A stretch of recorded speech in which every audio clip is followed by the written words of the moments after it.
एक बार एक राजा ने गांव में राम कथा करवाई और कहा कि सभी ब्राह्मणों को राम कथा के लिए आमंत्रित किया जाए।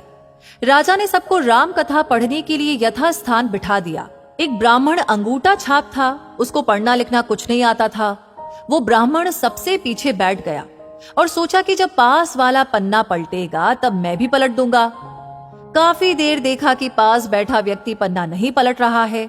उतने में राजा श्रद्धा पूर्वक सबको नमन करते चक्कर लगाते लगाते उस सज्जन के समीप आने लगे तो उसने एक ही रट लगा दी कि अब राजा पूछेगा तो क्या कहूंगा, अब राजा पूछेगा तो क्या कहूंगा। उस सज्जन की ये बात सुनकर पास में बैठा व्यक्ति भी रटने लग गया कि तेरी गति सो मेरी गति, तेरी गति सो मेरी गति। उतने में तीसरा व्यक्ति बोला, ये पोल कब तक चलेगी, ये पोल कब तक चलेगी। चौथा बोला, जब तक चलता है चलने दे, जब तक चलता है चलने दे।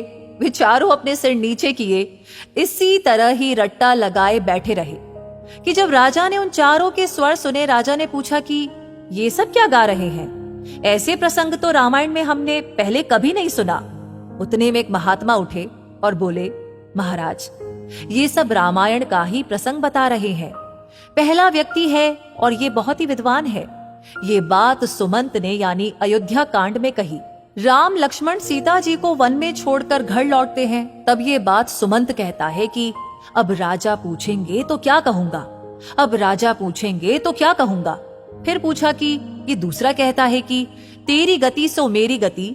महात्मा बोले, महाराज ये तो इनसे भी ज्यादा विद्वान है। किष्किंधा कांड में जब हनुमान जी राम लक्ष्मण जी को अपने दोनों कंधे पर बिठाकर सुग्रीव के पास गए, तब ये बात राम जी ने कही थी कि सुग्रीव तेरी गति सो मेरी गति। तेरी पत्नी को बाली ने रख लिया और मेरी पत्नी का रावण ने हरण कर लिया। राजा ने आदर से फिर पूछा कि महात्मा जी ये तीसरा बोल रहा है कि ये पोल कब तक चलेगी। ये बात कभी किसी संत ने नहीं कही। बोले, महाराज ये तो और भी ज्ञानी है। लंका कांड में अंगद जी ने रावण की भरी सभा में अपना पैर जमाया, तब ये प्रसंग मेघनाथ ने अपने पिता रावण से किया कि पिताश्री ये पोल कब तक चलेगी। पहले एक वानर आया और वो हमारी लंका जलाकर चला गया, और अब ये कहता है कि मेरे पैर को कोई यहां से हटा दे तो भगवान श्री राम बिना युद्ध किए हुए वापस लौट जाएंगे। फिर राजा बोले कि ये चौथा जो बोल रहा है, वो बोले कि महाराज ये इतना बड़ा विद्वान है कि कोई भी उसकी बराबरी नहीं कर सकता। ये मंदोदरी की बात कर रहे हैं। मंदोदरी ने कई बार रावण से कहा कि स्वामी आप जिद छोड़ करके सीता जी को आदर सहित राम जी को सौंप दीजिए, अन्यथा अनर्थ हो जाएगा। तब ये बात रावण ने मंदोदरी से कही कि जब तक चलता है चलने दे, मेरे तो दोनों हाथ में लड्डू है। अगर मैं राम के हाथों मारा गया तो मेरी मुक्ति हो जाएगी। इस अधम शरीर से भजन वजन तो कुछ होता नहीं, और मैं युद्ध जीत गया तो त्रिलोक में मेरी जय जयकार हो जाएगी।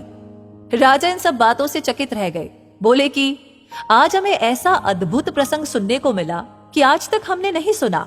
राजा इतने प्रसन्न हुए कि महात्मा जी से बोले कि आप कहे वो दान देने को राजी हूं।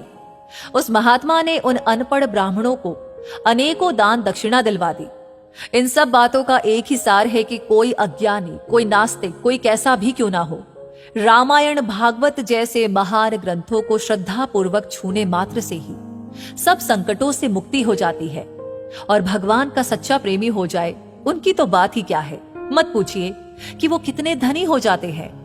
तो ये कहानी आपको कैसी लगी, अपने विचार हमें जरूर बताइएगा कमेंट सेक्शन में लिख करके। लाइक ऑलरेडी आपने कर दिया है तो इसे ज्यादा से ज्यादा शेयर करें। मिलेंगे ऐसी ही कहानियों के साथ। तब तक के लिए अगर अभी तक आपने हमारे पेज को लाइक नहीं किया है तो प्लीज लाइक कर दीजिए। मैं आपसे कहूंगी फिलहाल के लिए धन्यवाद।